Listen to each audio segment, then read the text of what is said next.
નમસ્તે મિત્રો, હું છું નવરંગ સેન અને સ્વાગત છે આપનું આઈ એમ ગુજરાતના અમેરિકા સ્પેશિયલ ન્યૂઝ બુલેટિનમાં. મંગળવાર જાન્યુઆરી 13ના બુલેટિનમાં જોઈશું 40 વર્ષ અમેરિકામાં રહીને ઇન્ડિયા પાછા આવેલા એક ડોક્ટર કપલના 14 કરોડ રૂપિયાના મસ્ત મોટા તોડના સમાચાર. જાણીશું કયા શહેરમાં ટોટલ 3000 ઇમિગ્રેશન એજન્ટ્સને ઉતારી તવાઈ બોલાવવાના છે ડોનાલ્ડ ટ્રમ્પ.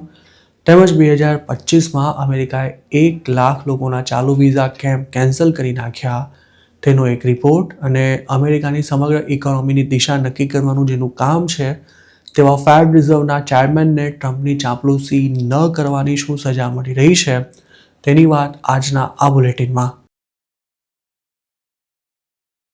ભણેલા ગણેલા લોકો પણ ક્યારેક મોટી તોડબાજીનો શિકાર બની જતા હોય છે અને આવો જ એક ભયાનક કિસ્સો દિલ્હીમાં બન્યો છે, જેમાં 40 વર્ષ અમેરિકા રહીને ઇન્ડિયા પાછા આવેલા એક વેલ એજ્યુકેટેડ વૃદ્ધ કપલને ટ્રેપ કરી તેમની પાસેથી 14.85 કરોડ રૂપિયા પડાવવામાં આવ્યા છે. આ ડૉક્ટર કપલ 2015માં અમેરિકાથી ઇન્ડિયા આવી ગયું હતું અને નવી દિલ્હીના પોશ ગ્રેટર કૈલાશ 2 એરિયામાં રહેતું હતું. તેમની સાથે શું થઈ રહ્યું છે તેનું ભાન થાય ત્યાં સુધીમાં તેમનું તમામ બેંક બેલેન્સ ગઠિયાઓએ સફાચટ કરી નાખ્યું હતું.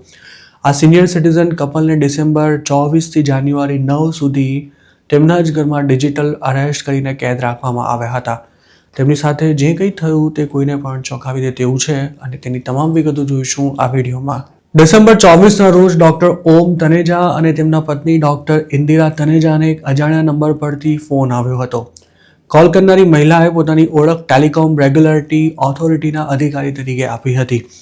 આ મહિલાએ 81 વર્ષના ઓમ તનેજા અને તેમના 77 વર્ષીય પત્નીને એવું કહીને ડરાવ્યા હતા કે તેમના ફોન નંબર પરથી ગંદા મેસેજીસ મોકલાતા હોવાની અને ઇલીગલ એક્ટિવિટી થતી હોવાની અનેક ફરિયાદો મળી છે. આ નકલી સરકારી અધિકારીએ વિક્ટિમ પતિ પત્નીને અરેસ્ટ કરવાની ધમકી આપી હતી અને તેમાં ઓમ તનેજાની તો હાલમાં સર્જરી થઈ હોવાથી જો પોલીસ પકડી જશે તો જેલમાં પોતાની શું હાલત થશે તેવા ડરથી આ વૃદ્ધ પતિ પત્ની ફફડી ગયા હતા. તેમને વધુ ડરાવવા માટે તેમનો નંબર મની લોન્ડરિંગની એક્ટિવિટીમાં ઉપયોગમાં લેવાઈ રહ્યો હોવાનું પણ જણાવાયું હતું. વિક્ટિમને સૌ પહેલા ફોન કોલ કરનારી મહિલાએ આ કોલને વિક્રાંતસિંહ રાજપૂત નામના પોતાના જેવા એક ગઠિયાને ટ્રાન્સફર કર્યો હતો. આ નકલી અધિકારીએ વિક્ટિમને એવું જણાવ્યું હતું કે મુંબઈમાં તેમના નામે કેનરા બેંકમાં અકાઉન્ટ ચાલે છે. જોકે ઇન્દિરા તનેજાએ પતિ સાથે પોતાનું એકમાત્ર જોઈન્ટ અકાઉન્ટ હોવાનો દાવો કરતા મુંબઈમાં બેંક અકાઉન્ટ હોવાની વાતને નકારી દીધી હતી. પણ ત્યારબાદ સ્કેમર્સે તેમનો કેસ નરેશ ગોયલના મની લોન્ડરિંગના કેસ સાથે સંકળાયેલો હોવાનું જણાવ્યું હતું. આ મેટર નેશનલ સિક્યોરિટીની હોવાથી તેને ખૂબ જ ગંભીરતાથી લેવામાં આવી રહી છે તેવું પણ સ્કેમર્સ અવારનવાર કહી રહ્યા હતા. ગઠિયાઓ દ્વારા એકથી એક તરકીબો અજમાવીને ખૂબ જ ડરાવી દેવાયેલા આ એનઆરઆઈ કપલને 16 દિવસ સુધી ડિજિટલી અરેસ્ટ કરીને રાખવામાં આવ્યું હતું અને તેમના ફોન કોલ્સ તેમજ મેસેજીસ પર પણ સ્કેમર્સે નજર રાખી હતી. ઇન્દિરા તનેજાનું માનીએ તો તેમને સુપ્રીમ કોર્ટ અને અન્ય સેન્ટ્રલ એજન્સીસને લેટર લખવા માટે પણ ફરજ પાડવામાં આવી હતી. તેમજ તેમને કોઈની પણ સાથે વાત નથી કરવાની તેવી પણ કડક શબ્દોમાં વોર્નિંગ અપાઈ હતી. ક્રિસમસથી લઈને નવા વર્ષ સુધીમાં તેમને અનેક રિલેટિવ્સના ફોન કોલ્સ આવ્યા હતા, પણ સ્કેમર્સના ડરને કારણે તેઓ કોઈ પણ ફોનનો જવાબ નહોતા આપી શક્યા. 16 દિવસની ડિજિટલ અરેસ્ટ દરમિયાન અમુક જ વાર વિક્ટિમે પોતાના યુએસમાં રહેતા સંતાનો સાથે વાત કરવાની મંજૂરી લીધી હતી અને તેના પર પણ સ્કેમર્સ દ્વારા નજર રખાતી હતી. આ દરમિયાન વિક્ટિમ પાસેથી 7 અલગ અલગ બેંક અકાઉન્ટમાં કુલ 8 ટ્રાન્ઝેક્શન્સ દ્વારા 14.85 કરોડ રૂપિયા ટ્રાન્સફર કરાવવામાં આવ્યા હતા. ટાઈમ્સ ઓફ ઇન્ડિયાના રિપોર્ટ પ્રમાણે આ તમામ રકમને 7 અલગ અલગ રાજ્યોમાં આવેલા બેંક અકાઉન્ટ્સમાં ટ્રાન્સફર કરવામાં આવી હતી અને આ તમામ અકાઉન્ટ્સ ચેરિટેબલ ફાઉન્ડેશન્સથી લઈને પ્રાઇવેટ ફર્મ્સના નામ પર રજિસ્ટર્ડ હતા. તેમાંથી 4 કરોડ રૂપિયા વડોદરાના એક બેંક અકાઉન્ટમાં ટ્રાન્સફર થયા છે અને પોલીસ માત્ર 1.4 કરોડ રૂપિયા જ હોલ્ડ પર મુકાવી શકી છે. સૂત્રોનું કહેવું છે કે 7 અકાઉન્ટમાં જમા થયેલી રકમ 500 જેટલા બીજા અકાઉન્ટ્સ અને ડિજિટલ વોલેટ્સમાં ટ્રાન્સફર થઈ ગઈ છે. સ્કેમર્સે 500થી 100 રૂપિયા જેવા નાના નાના ટ્રાન્ઝેક્શન્સ કરીને 14 કરોડ રૂપિયાનો વહીવટ કરી નાખ્યો હોવાથી હવે તેને ટ્રેસ કરવાનું કામ પણ ખૂબ જ મુશ્કેલ થઈ ગયું છે. મિનેસોટામાં યુએસ સિટીઝનને આઈસના એજન્ટ દ્વારા શૂટ કરી દેવાયા બાદ સમગ્ર અમેરિકામાં વિરોધ પ્રદર્શનો થયા હોવા છતાં પણ ટ્રમ્પ એડમિનિસ્ટ્રેશન આ સ્ટેટમાં મોટાપાયે ઇમિગ્રેશન એન્ફોર્સમેન્ટ હાથ ધરવાની તૈયારીમાં છે. અમેરિકન મીડિયાના રિપોર્ટ્સ અનુસાર મિનિયાપોલિસ સેન્ટ પોલ રિજનમાં પહેલેથી જ 2000 ફેડરલ એજન્ટ્સ તૈનાત છે અને હવે સીબીપીના બીજા વધારાના 1000 એજન્ટ્સને અહીં મોકલવામાં આવી રહ્યા છે. ડિપાર્ટમેન્ટ ઓફ હોમલેન્ડ સિક્યોરિટીના પ્રવક્તા ટ્રેશિયા મેકલાફ્લિને આ અંગે એવું જણાવ્યું હતું કે મિનિયાપોલિસમાં અત્યાર સુધીનું સૌથી મોટું ઇમિગ્રેશન ઓપરેશન હાથ ધરાશે. એક તરફ મિનિયાપોલિસમાં શૂટિંગની ઘટના બાદ હાલ ભાણેલા અગ્નિ જેવી સ્થિતિ છે, તેવામાં ફેડરલ એજન્ટ્સની વધતી તૈનાતી માહોલ વધારે તંગ બનાવી રહી છે. આ શહેરના મેયર સહિતના ચૂંટાયેલા પ્રતિનિધિઓએ ફેડરલ ફોર્સીસને હટાવી લેવા માટે પણ માંગ કરી છે. તેમને ડર છે કે ઇમિગ્રન્ટ્સની ધરપકડથી સ્થિતિ વધુ ખરાબ થશે. હજુ ગત વીકેન્ડમાં જ મિનિયાપોલિસની રીની ગુડ નામની અમેરિકન મહિલાને શૂટ કરી દેવાના વિરોધમાં સમગ્ર યુએસમાં વિરોધ પ્રદર્શનો થયા હતા. જો ફરી આવી કોઈ ઘટના બની તો પ્રોટેસ્ટ વધુ આકરા થઈ શકે છે.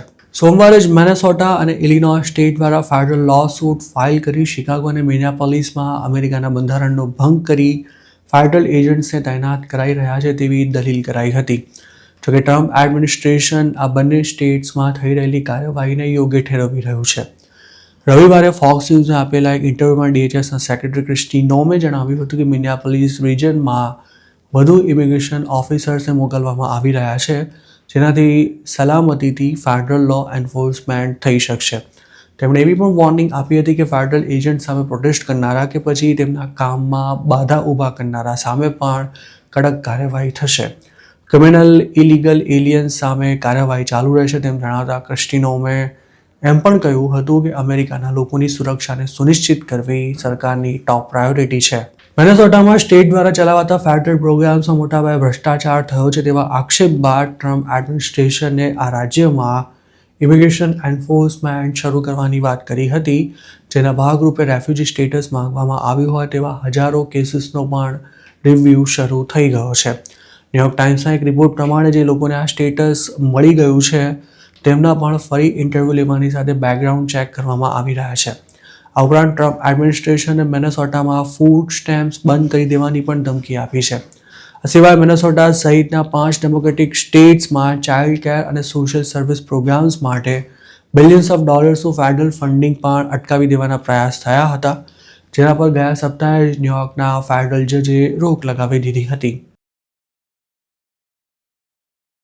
જો તમને અમેરિકાના વિઝા મળી ગયા હોય તો વધારે ખુશ ન થશો, કારણ કે તમારા ચાલુ વિઝા ગમે ત્યારે કેન્સલ પણ થઈ શકે છે.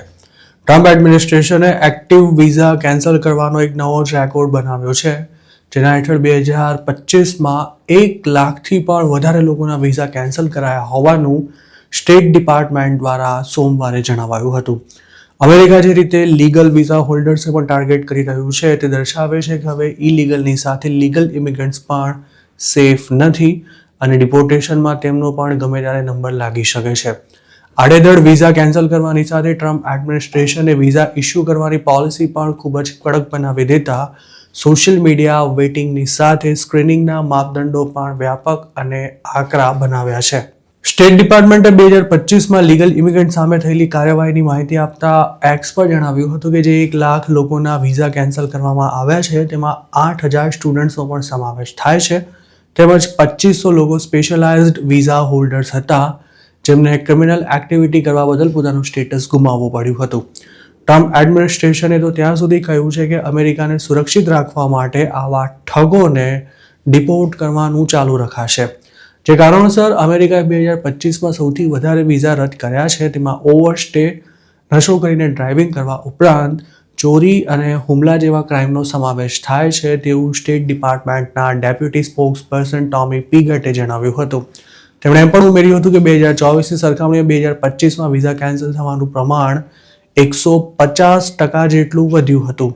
અમેરિકાના વિદેશ વિભાગે દેશની ધરતી પર રહેલો એક વિદેશી કાયદાનું પાલન કરે છે તે સુનિશ્ચિત કરવા માટે પણ એક જડબેસલાક વ્યવસ્થા ઊભી કરી છે અને આવા શંકાસ્પદ મામલામાં પણ વિઝા રદ કરવા સુધીના પગલાં લેવામાં આવી રહ્યા છે.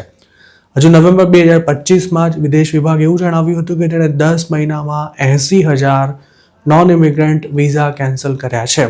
આ ઉપરાંત પોલિટિકલ એક્ટિવિઝમ સાથે સંકળાયેલા હોય તેવા લોકોને વિઝા ન આપવા માટે પણ દુનિયાભરમાં કાર્યરત કોન્સ્યુલેટ્સ અને એમ્બસીઝને સૂચના આપવામાં આવી છે. ટ્રમ્પ એડમિનિસ્ટ્રેશને પેલેસ્ટાઇનને સપોર્ટ કરતા સ્ટુડન્ટ્સ અને ગ્રીન કાર્ડ હોલ્ડર્સને પણ જેલમાં પૂર્યા હતા, પણ તેમને ડિપોર્ટ કરવાના પ્રયાસ સફળ નહોતા થઈ શક્યા. જોકે 2025માં અનેક વેલિડ વિઝા હોલ્ડર્સને પણ આ જ કારણે અમેરિકામાં એન્ટ્રી નહોતી અપાઈ. ટ્રમ્પને પોતાની જી હજૂરી ન કરનારા લોકો જરા પણ પસંદ નથી અને પોતાની સામે પડનારા જજીસથી લઈને બીજા અનેક લોકો વિશે ટ્રમ્પે એલફેલ બોલવામાં કશું પણ બાકી નથી રાખ્યું. આમ તો અમેરિકાના સર્વસત્તાધીશ એવા ડોનાલ્ડ ટ્રમ્પ સામે ટક્કર ઝીલવી અશક્ય છે, પણ ફેડ રિઝર્વના ચેરમેન જેરોમ પોવેલ ટ્રમ્પ રૂપી વાવાઝોડા સામે અડગ પર્વતની જેમ ઊભા રહ્યા છે. ટ્રમ્પની ડિમાન્ડ અનુસાર વ્યાજના દરમાં ઘટાડો ન કરનારા અને તેમને અનેકવાર મોઢા પર જ ઈંટનો જવાબ પથ્થરથી આપી ચૂકેલા જેરોમ પોવેલ ટ્રમ્પને આંખમાં કણાની જેમ ખૂંચી રહ્યા છે તે આખી દુનિયા જાણે છે. તેમને ઘર ભેગા કરવાના ટ્રમ્પના કોઈ પ્રયાસ પણ સફળ નથી થયા. તેવામાં હવે સરકારે એક નવો જ દાવ ખેલીને જેરોમ પોવેલની ગેમ ઓવર કરવાનો પ્રયાસ કર્યો છે અને જો આ પ્લાન સફળ રહ્યો તો તેની અસર અમેરિકન્સના ખિસ્સા પર પણ થવાની પૂરી શક્યતા છે. અમેરિકાના જસ્ટિસ ડિપાર્ટમેન્ટે વોશિંગ્ટન ડીસીમાં આવેલા ફેડ રિઝર્વના હેડક્વાર્ટરના રિનોવેશનનું કામકાજ વધારે પડતું લાંબુ ખેંચાઈ જતા અને તેના કારણે આ પ્રોજેક્ટની કોસ્ટમાં થયેલા વધારા બાબતે જેરોમ પોવેલ સામે ક્રિમિનલ ઇન્વેસ્ટિગેશન શરૂ કર્યું છે. ટ્રમ્પે આ પ્રોજેક્ટની મુલાકાત લીધી ત્યારે પણ તેમણે પોવેલની સામે જ મીડિયા સાથે વાત કરતા તેને એક મોટું સ્કેન્ડલ ગણાવ્યો હતો અને જેરોમ પોવેલે તે વખતે ટ્રમ્પને અરીસો બતાવી જાહેરમાં જ ભોંઠા પણ પાડ્યા હતા. જેરોમ પોવેલે પોતાની સામે શરૂ કરાયેલી તપાસની પુષ્ટિ કરતા તેને ફેડ રિઝર્વની સ્વાયત્તતા પર તરાપ મારવાનો પ્રયાસ ગણાવી હતી. ફેડ રિઝર્વના ચેરમેન સામે અમેરિકામાં અત્યાર સુધી આવી કોઈ જ કાર્યવાહી કરવામાં નથી આવી, પરંતુ ટ્રમ્પના રડારમાં આવી ગયેલા જેરોમ પોવેલને હટાવવા માટે આ તપાસ શરૂ કરાઈ હોવાની અમેરિકન મીડિયામાં ચર્ચા છે, જેમાં તેમની સામે ક્રિમિનલ ચાર્જીસ લગાવવાની પણ ધમકી અપાઈ છે. જેરોમ પોવેલનો એવો પણ દાવો છે કે કોઈ આધાર પુરાવા વિના જ અને માત્ર પોલિટિકલ પ્રેશરને કારણે તેમની સામે આ તપાસ શરૂ થઈ છે. ફેડ રિઝર્વની વોશિંગ્ટન ડીસીમાં આવેલી 90 વર્ષ જૂની ઓફિસને રિનોવેટ કરવાના પ્રોજેક્ટને 2017માં મંજૂરી આપવામાં આવી હતી અને તે વખતે તેનો ખર્ચો $1.90 બિલિયન અંદાજવામાં આવ્યો હતો. જોકે દરેક સરકારી પ્રોજેક્ટની માફક આનું પણ કામકાજ વધારે પડતું લાંબુ ખેંચાઈ જતા તેની કોસ્ટ વધીને $2.5 બિલિયન થઈ ગઈ હતી. ફેડ રિઝર્વનું કહેવું છે કે inflation, supply chain disruption, construction challenges અને અન્ય બાબતોને કારણે આ પ્રોજેક્ટને ડેડલાઇન પ્રમાણે પૂરો નથી કરી શકાયો. નવાઈની વાત એ છે કે હાલ અમેરિકાની સરકાર જેમની પાછળ હાથ ધોઈને પડી ગઈ છે તેમાં જેરોમ પોવેલની નિમણૂક ખુદ ટ્રમ્પે જ 2018માં કરી હતી અને તેમની સેકન્ડ ટર્મ જાન્યુઆરી 2025માં શરૂ થઈ હતી. જેરોમ પોવેલ સામે શરૂ થયેલી કાર્યવાહીની અસર સોમવારે અમેરિકાના સ્ટોક માર્કેટ પર શરૂઆતના કલાકોમાં જોવા મળી હતી. એટલું જ નહીં, એક્સપર્ટ્સનું ત્યાં સુધી માનવું છે કે જો ફેડ રિઝર્વની સ્વાયત્તતા જોખમાશે છે તો તેની અસર એક અમેરિકનના ખિસ્સા પર પણ પડી શકે છે. જો ટ્રમ્પના કહ્યા અનુસાર ફેડ રિઝર્વ પોતાની આર્થિક નીતિ ઘડશે તો સ્ટોક માર્કેટમાં મોટા પાયે ચઢઉતર જોવા મળી શકે છે, બોન્ડ માર્કેટમાં અફરાતફરી મચી શકે છે અને ડોલરનું ધોવાણ પણ થઈ શકે છે, તેમજ મોંઘવારીમાં વધારો થવાની સાથે લાંબા ગાળે વ્યાજના દર પણ વધી શકે છે. તો બીજી તરફ રવિવારે સાંજે NBC ન્યૂઝને આપેલા એક ઇન્ટરવ્યૂમાં ટ્રમ્પે જેરોમ પોવેલ સામે થયેલી કાર્યવાહી વિશે પોતાને કોઈ જાણકારી ન હોવાનો પણ દાવો કર્યો હતો. અમેરિકામાં વધતી અફોર્ડેબિલિટી ક્રાઇસિસ વચ્ચે વ્હાઇટ હાઉસ વ્યાજના દર ઓછા કરવા માટે એડી ચોટીનું જોર લગાવી રહ્યું છે. ટ્રમ્પે શુક્રવારે ક્રેડિટ કાર્ડના ઇન્ટરેસ્ટ રેટ 10%થી વધવા ન જોઈએ તેવી તાકીદ કરી હતી અને હોમ લોન સસ્તી કરવા માટે 2 મોર્ગેજ કંપનીઝને $200 મિલિયનના મોર્ગેજ ફંડ ખરીદવા માટે જણાવ્યું હતું. ટ્રમ્પનો દાવો છે કે ફેડ રિઝર્વ વ્યાજના દર ઓછા ન કરી રહી હોવાથી બિઝનેસીસ અને કન્ઝ્યુમર્સ મોંઘી લોન્સ નથી લઈ રહ્યા, જેની અસર ઇકોનોમિક એક્ટિવિટી પર દેખાઈ રહી છે. જેરોમ પોવેલ પોતાને ગાંઠતા ન હોવાથી ટ્રમ્પ તેમની જગ્યાએ પોતાના વફાદાર માણસને બેસાડી પોતાની ઈચ્છા અનુસાર વ્યાજના દર ઉપર નીચે થાય તેવું ઈચ્છે છે.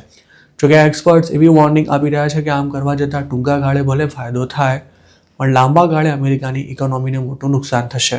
તો મિત્રો આ હતા અમેરિકાના આજના મુખ્ય સમાચાર.